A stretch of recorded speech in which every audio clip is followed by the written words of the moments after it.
Bienvenidas y bienvenidos, hermanas y hermanos, a la lección 3 de nuestra clase El pueblo en misión en la narrativa bíblica.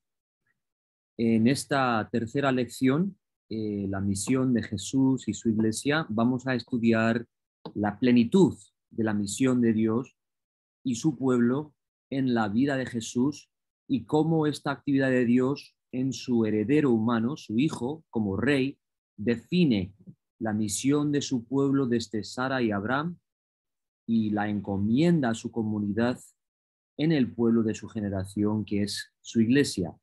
Misión que luego hemos heredado nosotros en nuestra generación de esa comunidad eclesial en el pueblo de Dios. En nuestra clase tenemos una gran ventaja a la hora de abordar el tema del pueblo de Dios en misión, según la revelación de Dios en Jesús, porque las primeras dos lecciones sobre la historia del pueblo de Dios antes de Jesús nos han preparado para estudiar la vida de Jesús y su iglesia con mayor entendimiento. Muchas veces los cristianos nos lanzamos directamente al Nuevo Testamento sin tomar en cuenta lo que en esta clase ya hemos estudiado, la misión del Dios creador en la creación y los patriarcas y matriarcas de la familia de Dios en la tierra, y luego el desarrollo de esta misión en la narrativa bíblica en el Éxodo, la ley, los reyes y los profetas y el exilio del pueblo de Dios. Así que el Nuevo Testamento empieza, si nos fijamos, así, el libro del Génesis de Jesús Mesías, hijo de David, hijo de Abraham. O sea, el primer libro del Nuevo Testamento, el Evangelio según Mateo, presenta a Jesús ya dentro de la memoria del pueblo de Dios, según la narrativa bíblica ya escrita. Jesús no empieza desde cero. Nos indica a Mateo, y como introducción a todo el Nuevo Testamento, que para comprender a Jesús y seguirlo, hay que conocerlo según la historia señalada por Abraham y David. Sin tomar en cuenta las fases anteriores de la narrativa bíblica, anteriores a su fase culminante de Jesús, no podemos entender muy bien lo que encontramos en el Nuevo Testamento. Su presentación de Jesús en los evangelios, el significado de conceptos básicos como son la salvación, el perdón de pecados y el discipulado, y por tanto la misión que tenemos como iglesia de seguidores de Jesús. Entonces, una de las virtudes de la lectura programada de Juan Stam para esta lección es precisamente su esfuerzo por presentar una misiología cristiana que responde a toda la narrativa bíblica. Entonces, antes de continuar, vamos a decir una oración. Oremos. Padre, tu Hijo nos enseñó a orar. Venga tu reino. Hágase tu voluntad como en el cielo, así también en la tierra. Y tú nos has reunido, Señor, en la tierra por el poder del nombre de tu Hijo Jesús, para que seamos testigo comunitario de tu reino celestial en la tierra de tu creación.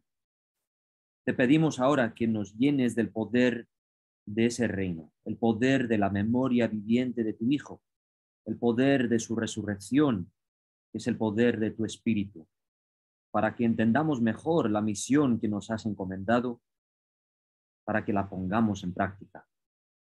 Amén.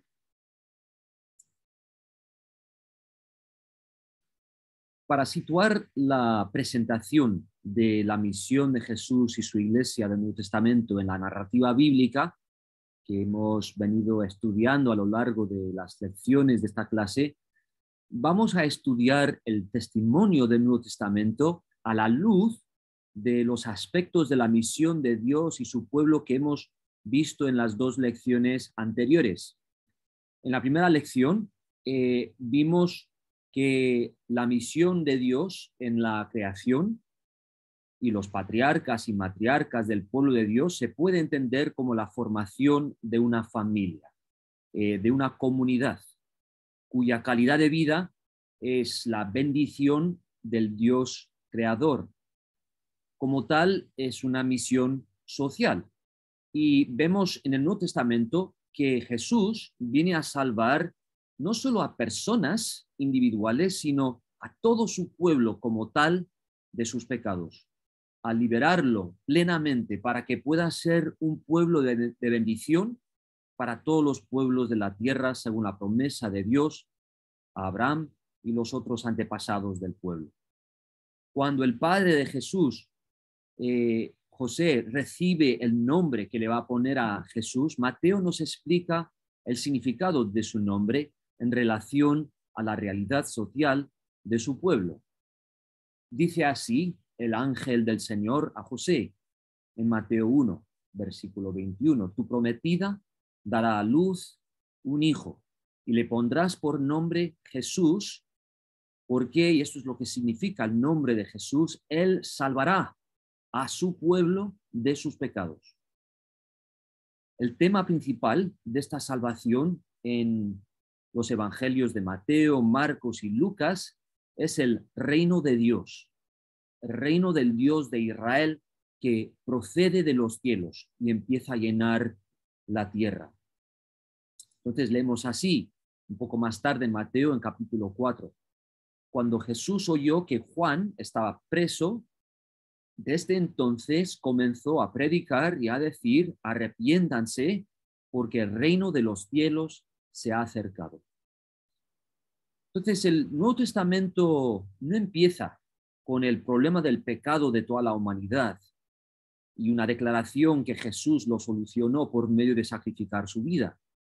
Como hemos visto, empieza con la declaración que Jesús es el cumplimiento de la historia de promesa del pueblo señalada por su padre Abraham y su padre David. Jesús viene pues a salvar a esta familia de Israel y como el Dios creador le había prometido a Abraham, a bendecir a todos los pueblos de la tierra en él, en este pueblo suyo. Esta es la misión de Jesús. Está claro que la muerte de Jesús es sumamente importante para entender su misión y la nuestra como parte de su iglesia. Pero fijémonos que los evangelios no pasan directamente de lo que hemos leído en Mateo a contarnos cómo Jesús murió. Cada evangelio nos cuenta cómo la vida de Jesús toma forma en su pueblo, como miembro de su pueblo. Cómo el movimiento del reino de Dios no empieza con Jesús, sino con el profeta Juan el Bautista. Los 4 evangelios es así. Y cómo Jesús mismo se une a este movimiento de Juan el Bautista a través del bautismo mismo. Cuando el Padre le unge a Jesús con el Espíritu como el rey final de su pueblo, el rey que revelará plenamente el reino de Dios creador y su poder de salvación. Cuando Juan el Bautista es detenido por Herodes, nos cuentan los evangelios de Mateo y Marcos y Jesús, evangelios de Mateo y Marcos, que Jesús empieza a proclamar lo que Juan ya proclamaba, que el reino de Dios que procede de los cielos ya amanece y el pueblo de Dios tiene que responder. Y nada más empezar a proclamar esto, Jesús llama a discípulos para formar a una comunidad de seguidores en su pueblo y así transmitir el poder salvador del reino en su comunidad de discipulado, transmitir ese poder al resto de su pueblo a través de esa comunidad. La misión de Jesús, pues, es una misión social en este sentido, es un proyecto de familia, de la salvación de su pueblo, en el cual serán benditos todos los pueblos de la tierra. Esta es la misión que nos ha encomendado como discípulos suyos que formamos parte de su iglesia, una misión social a través del discipulado en comunidad. La misión de Dios desde Génesis, si nos acordamos de la primera lección, es una misión ecológica. No es una misión que prescinde de la tierra como don de Dios. Es una misión de cuidar y cultivar los lugares de la tierra como comunidades entrelazadas. La tarea humana en esta misión es participar en ese cuidado y cultivación, respetando sus límites y promoviendo su vida abundante de manera sostenible. Jesús enseña a sus discípulos y a otros en su pueblo cómo promover la salud y abundancia de la tierra sin explotarla, por medio de confiar en la provisión de Dios, fe que nos lleva a respetar nuestros límites y a compartir generosamente. Una de las señales de poder de Jesús en este sentido, que cada uno de los 4 evangelios relata, es la de alimentar a una multitud de 5.000 familias en un lugar desértico de Galilea. Sus discípulos, por los pocos panes y peces que tienen y su falta de visión correspondiente, no confían en la provisión de Dios.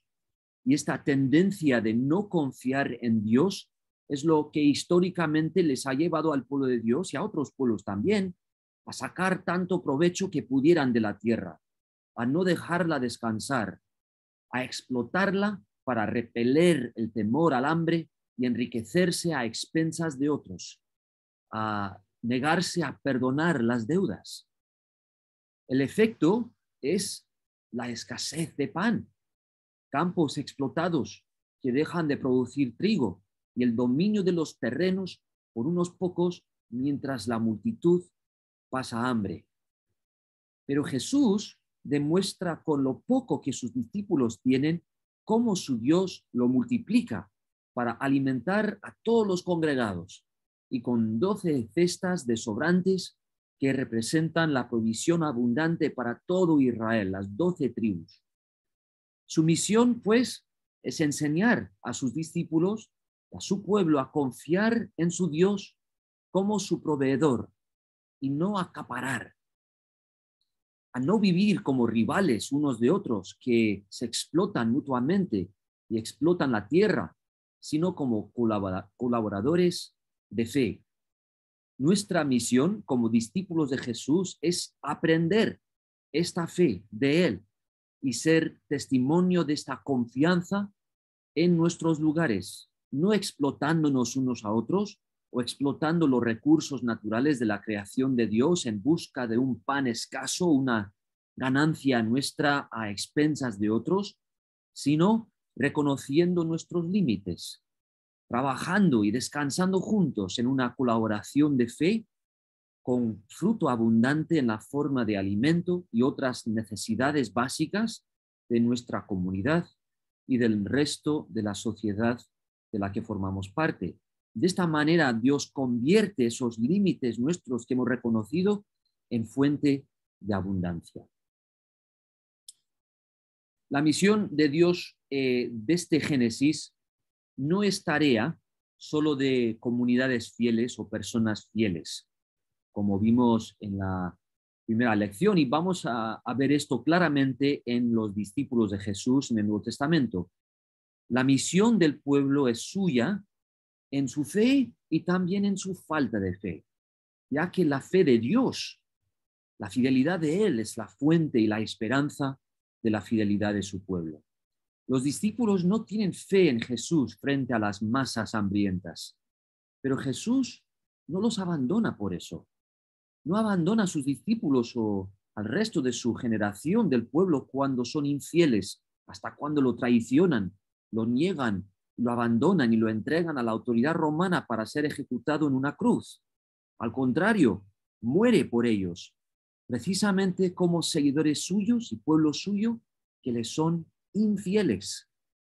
Esta solidaridad de Jesús es la fuente y el poder de la vida de Jesús y de la fe de los que lo seguimos.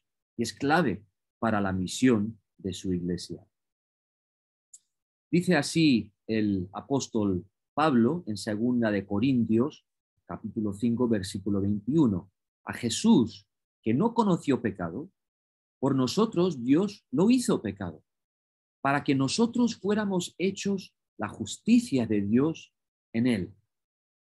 O sea, Dios no se revela a nosotros en su Hijo como un ideal, sino como un escándalo, como uno que muere como maldito, como el pecado mismo, nos dice aquí Pablo, y precisamente a través de esa solidaridad plena con nosotros, Jesús rompe el poder del pecado sobre nosotros, nos libera de la cautividad a una justicia falsa y las falsas imágenes que fabricamos de nosotros mismos a nivel político y personal, para convertirnos en la actividad de la justicia de Dios en ese Jesús solidario.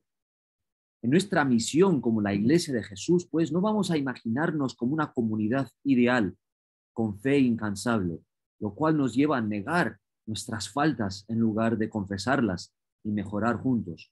Nos lleva a ser poco hospitalarios en realidad, porque la gente tiene la sensación que tiene que conformarse a un ideal que supuestamente representamos y no pueden ser sinceros o tienen que esconder cómo son en sus defectos. Pero una comunidad de solidaridad en la dificultad, en el fracaso, en la infidelidad, es una comunidad transparente de bienvenida y colaboración que puede practicar la justicia de Dios en las sociedades que habitamos. Así es nuestra misión como Iglesia de Jesús. En la segunda lección de nuestro módulo, de nuestra clase, vimos en el Éxodo que la misión de Dios de salvar a su pueblo de la esclavitud abarca todas las dimensiones de su vida humana, su vida física y espiritual, su vida de relación unos a otros, su vida en relación a la tierra y los animales, para que el pueblo sea un mensajero e instrumento de la misma salvación que está viviendo. Jesús transmite el poder de esta salvación en su plenitud. Ya hemos visto cómo alimenta a la multitud en el desierto, como el poder del éxodo que ha venido en la carne. Y vemos el poder de la salvación que abarca todas las dimensiones de la vida humana en su ministerio de sanidad a gente enferma. Las sanidades de Jesús no son simplemente una demostración de un poder sobrenatural cualquiera. Sana a los endemoniados que sufren ceguera y sordera. Sana a los paralíticos, a los cojos, gente que manifiesta en sus cuerpos la enfermedad de su capacidad de comunicarse con otros, por lo cual no sufre solo el ciego por su enfermedad, sino los familiares y amigos del ciego, la comunidad del ciego, porque la herida en su cuerpo es a la vez la herida en los lazos de comunicación y relación de su comunidad. Al sanar a una persona así, Jesús está sanando una herida individual y social. Está transmitiendo el poder de salvación, de liberación a toda la comunidad. Pero fijémonos que igual que Jesús no hace llegar pan directamente a todo su pueblo a la vez, sino a cierta multitud en el desierto como una señal, y que esta misma multitud puede pasar hambre otra vez el día después del banquete en el desierto. Jesús no sana a todos los enfermos de su pueblo. Y la gente que sana luego muere, porque sus obras de sanidad son señales del poder de la salvación que se tiene que extender a través de la comunidad, más a través de las dinámicas de relación entre el pueblo. Jesús sana ciertas heridas en el tejido social de su pueblo para enseñar a su generación cómo atender las heridas que han heredado en su tejido social. Y nos enseña lo mismo sobre las heridas que hemos heredado nosotros en nuestra generación. Heridas que nos separan unos de otros y fragmentan nuestra vida compartida. Heridas por las cuales no nos vemos plenamente, no nos escuchamos muy bien, no caminamos juntos y hasta sufrimos un parálisis en nuestras dinámicas de relación. Está claro que a veces a través de su espíritu Jesús nos da el poder de sanar a ciegos y sordos y cojos y paralíticos, pero estas obras tienen que ser señales de lo que estamos aprendiendo en las dinámicas difusas de relación de toda nuestra vida. Una misión íntegra de sanar esas dinámicas de relación, de aumentar la calidad de comunicación entre los miembros de la comunidad y en las sociedades de las que formamos parte, de aprender el arte de decir la verdad, aunque cuesta, de ser pacientes unos con otros para vernos y escucharnos mejor, de mover nuestros cuerpos para caminar juntos con otros y no dejar a nuestro prójimo por el camino. Jesús anuncia su misión en este sentido en su propia sinagoga, en Nazaret, en Lucas 4, y menciona lo que nos puede chocar, pero que es fundamental, que el poder de sanidad del reino de Dios tiene que manifestarse en la economía del pueblo. No estamos ministrando una sanidad plena o una salvación plena en nuestra misión como Iglesia de Jesús si ayudamos a los ciegos a ver, pero mantenemos una sociedad dividida y ciega en la pobreza. Dice así Lucas capítulo 4, vino Jesús a Nazaret, donde se había criado, y el sábado entró en la sinagoga conforme a su costumbre y se levantó a leer. Se le dio el libro del profeta Isaías y habiendo abierto el libro, halló el lugar donde está escrito: el Espíritu del Señor está sobre mí, por cuanto me ha ungido para dar buenas nuevas a los pobres. Me ha enviado a sanar a los quebrantados de corazón, a pregonar libertad a los cautivos y vista a los ciegos, a poner en libertad a los oprimidos y a predicar el año agradable del Señor. Enrollando el libro, le dio al ministro y se sentó. Los ojos de todos en la sinagoga estaban fijos en él. Entonces comenzó a decirles: hoy se ha cumplido esta escritura delante de vosotros. Al abarcar todas las dimensiones de la vida humana, el poder salvador del reino no sana a los enfermos sin mejorar la condición de los pobres, de los oprimidos, ya que la pobreza, la opresión, es un síntoma de la enfermedad de la comunidad. Jesús viene a proclamar buenas nuevas a los pobres, a los oprimidos, porque viene a formar a una comunidad que comparte, para que sus miembros sean liberados de la pobreza y la opresión, para que promuevan la justicia económica en sus sociedades. Esto es lo que vemos como fruto del poder de salvación del Espíritu Santo en la comunidad de los discípulos de Jesús en el libro de los Hechos.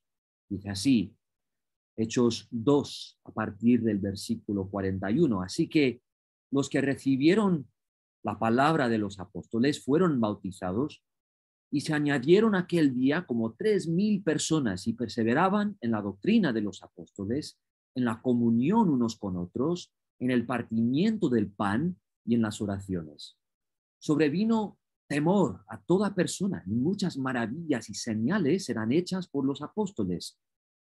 Todos los que habían creído estaban juntos y tenían en común todas las cosas, vendían sus propiedades y sus bienes y lo repartían a todos según la necesidad de cada uno. Perseveraban unánimes cada día en el templo y partiendo el pan en las casas, comían juntos con alegría y sencillez de corazón, alabando a Dios y teniendo favor con todo el pueblo. Y el Señor añadía cada día a la iglesia los que habían de ser salvos. Entonces, la comunión económica es una parte pilar del testimonio de la iglesia a la resurrección de entre los muertos y como tal, una parte pilar de su misión y de lo que es la salvación. El segundo aspecto de la misión del pueblo que vimos en la segunda lección del módulo sobre el éxodo, la ley, los profetas y reyes y el exilio, fue que la ley forma parte de la salvación del pueblo de la esclavitud y el camino a su futuro de bendición. Que la misión de Dios en su pueblo es guiada por la ley de Moisés. El pueblo lleva a cabo su misión por medio de estudiar la ley y de ponerla en práctica. Y la ley abarca todas las dimensiones de su vida, generación tras generación, cómo cuidan unos de otros, cómo cuidan de la tierra y los animales, cómo responden a las amenazas y tentaciones de un mundo que existe bajo la presión de la muerte. Les dice así Jesús en su primera enseñanza en Mateo: no piensen que he venido a abolir la ley o los profetas, no he venido a abolir, sino a cumplir. Y pasa a oponerse en el resto de este discurso, en Mateo 5, a varias autoridades de la ley de su generación, porque están interpretando la ley de tal manera que minimizan la justicia que exige en lugar de dirigir al pueblo hacia la plenitud de la justicia que la ley señala. Jesús denuncia su hipocresía, como habían hecho los profetas anteriores de su pueblo. Las autoridades de la época de Jesús interpretan la ley así, por ejemplo.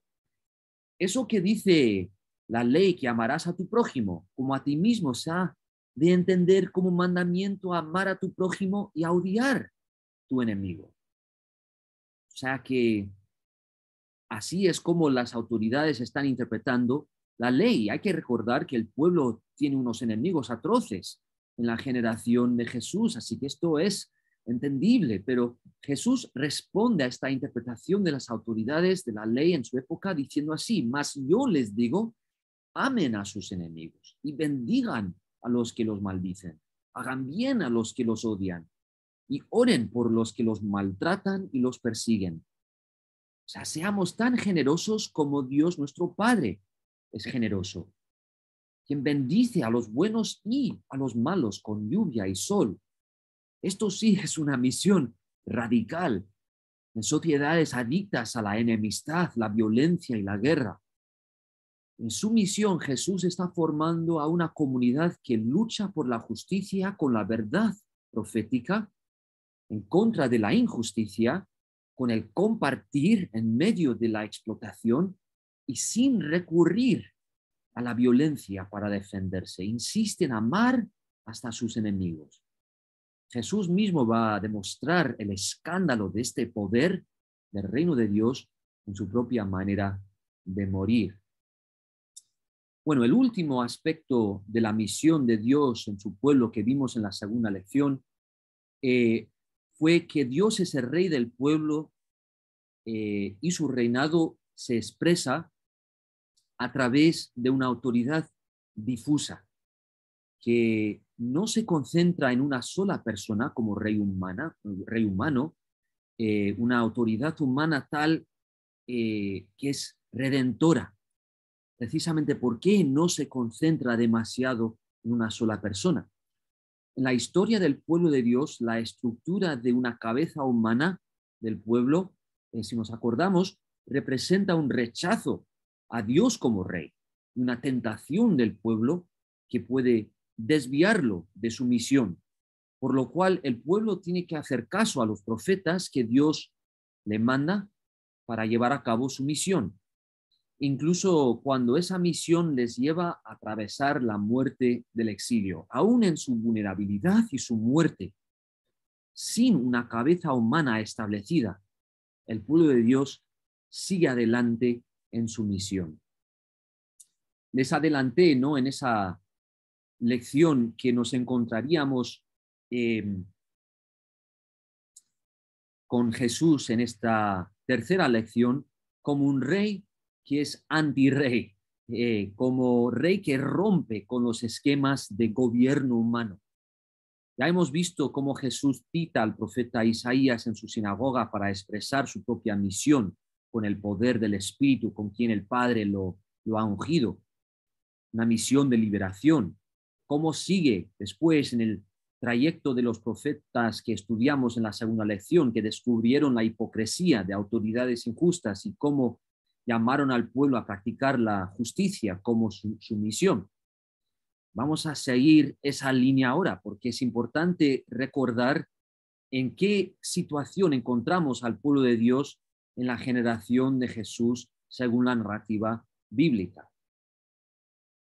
Están viviendo las consecuencias de los pecados de sus antepasados y la corrupción del mundo, pecados en los que siguen y de los que han empezado a arrepentirse bajo la profecía de Juan el Bautista. Estas consecuencias, como vimos en la segunda lección, han sido la fragmentación del pueblo de Dios, la invasión de pueblos extranjeros y el exilio de Israel.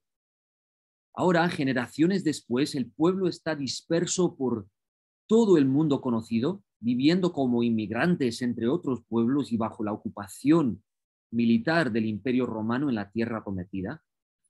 Y a esta situación Mateo se refiere cuando dice en Mateo 1:21 que el nombre de Jesús significa, como le hemos leído ya, que Él salvará a su pueblo de sus pecados. O sea que Jesús viene según su nombre a transformar esas condiciones de muerte de su pueblo, consecuencias de hambre y fragmentación, de opresión, de hostilidad con pueblos gentiles. De esta manera, Jesús salva a su pueblo de sus pecados y es Emmanuel, Dios con nosotros. Pero, ¿cómo es Jesús rey de su pueblo en esta situación? ¿Cómo es un rey antirrey? Muchas veces los cristianos hemos concluido que Jesús, por no haber encabezado una milicia armada para liberar a su pueblo, no es un rey político, solo un rey espiritual que trabaja solo en el interior de las personas y no en las condiciones materiales y concretas de sus vidas, las condiciones de sus comunidades y sociedad. Pero ya hemos visto que Jesús, igual que los profetas de la historia de su pueblo, se ha enfrentado con autoridades que usan la ley para llevar al pueblo a la injusticia. Cómo Jesús se preocupa por el hambre de su pueblo y la sanidad de sus cuerpos y la pobreza que sufren, la opresión que están viviendo. Cómo Jesús está formando a una comunidad pública de discípulos en su pueblo con el poder transformador del reino de Dios que procede de los cielos. Por todo esto, Jesús llega a ser una amenaza política a las autoridades establecidas en Judea y Galilea en su generación, autoridades de su propio pueblo y también la autoridad romana, cuyos representantes regionales son Herodes y Pilato. Las primeras palabras del Nuevo Testamento nos han presentado a Jesús como hijo de Abraham e hijo de David, también David, que fue rey político de su pueblo, que los liberó de una extendida opresión gentil, y así señalaba un futuro de liberación plena, salvación que traería el hijo de David, ¿no? Que sería rey final del pueblo. Lo que vemos en los evangelios y lo que el resto del Nuevo Testamento atestigua, pues, no es que Jesús no es rey político, sino que la política de Jesús como rey fue rara y sigue siendo rara. En su vida enseña y demuestra cómo formar a la familia de Dios para que sea un pueblo de bendición que a su vez bendice a todos los pueblos del mundo. Y al final de su vida, cuando sus discípulos lo están traicionando, negando y abandonando, comparte el pan de su vida y el vino de su sangre con ellos, como el acto culminante de su liberación. Cuando las autoridades de su pueblo lo entregan al enemigo romano Pilato y éste lo crucifica, Jesús no echa leña a la enfermedad de la violencia humana, sino que opta por amar a sus enemigos hasta el fin. No se rinde a la política mundana de odio y rivalidad, sino que expone la injusticia de esa política y revela plenamente la política celestial de Dios, que es el amor, recibiendo una corona solo de espinas. El efecto de su muerte en el enemigo gentil de Roma es esto. Al ver el poder del amor de Jesús en su muerte, el centurión al pie de la cruz declara: verdaderamente este era Hijo de Dios, el Rey de todos los reyes de la tierra. Jesús ha roto y transformado la voluntad del enemigo, ya destruyendo la enemistad en sí. La tierra misma tiembla y el cielo se oscurece porque la creación entera está siendo transformada. Jesús ha abierto un camino de salvación plena para todo el mundo, para su pueblo en relación con los otros pueblos del mundo, una vida capaz de sanar las heridas de la violencia y la hostilidad, para servir al Dios creador como una familia diversa y unida, la gran familia prometida, Abraham, que juntos aprenden a cuidar de la tierra y a compartirla y a disfrutar de las bendiciones de esa tierra, de su abundancia como herencia prometida, una nueva creación, creación sanada de la muerte. El poder de este futuro prometido y ya amanecido se presenta en las últimas escenas de los 4 evangelios y en la vida de las iglesias que reciben las cartas y una visión apocalíptica en el resto del Nuevo Testamento para nutrirlas en su misión. Esa muerte horrible y vergonzosa de Jesús, la que las autoridades creían que aplastaría su movimiento y condenaría a Jesús al olvido de la historia, resulta que es el camino a la resurrección de la humanidad de entre los muertos. Al tercer día, la tumba está vacía y Jesús se presenta a unas mujeres valientes y luego a sus discípulos como el primogénito de los muertos, quien como tal es el gobernante de toda la creación, incluso todos sus pueblos humanos. Les dice que a través de su vida y su forma de morir, ha recibido de Dios su Padre todo el poder, toda la potestad en el cielo y la tierra. Ya es el rey de su pueblo y de todos los pueblos, el rey de reyes.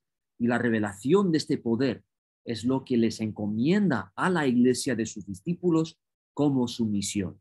Poder que se extiende no a través de una política de acaparar ese poder, sino a través de compartirlo, como hace Jesús mismo con ellos. Con este poder dice, vayan y discipulen a todos los pueblos de la tierra, bautizándolos en el nombre del Padre, del Hijo y del Espíritu Santo y enseñándoles a hacer todo lo que yo les he mandado estos años, toda la enseñanza de Jesús que hemos leído en el Evangelio de Mateo. Esta es la misión de los discípulos de la comunidad de Jesús en la tierra. Es una misión de aprender como discípulos según compartimos el poder del discipulado unos con otros y con otras personas, otros pueblos que ni conocemos. El Espíritu Santo es una figura clave para entender esta presencia gobernante de Jesús, el poder que guía a su iglesia.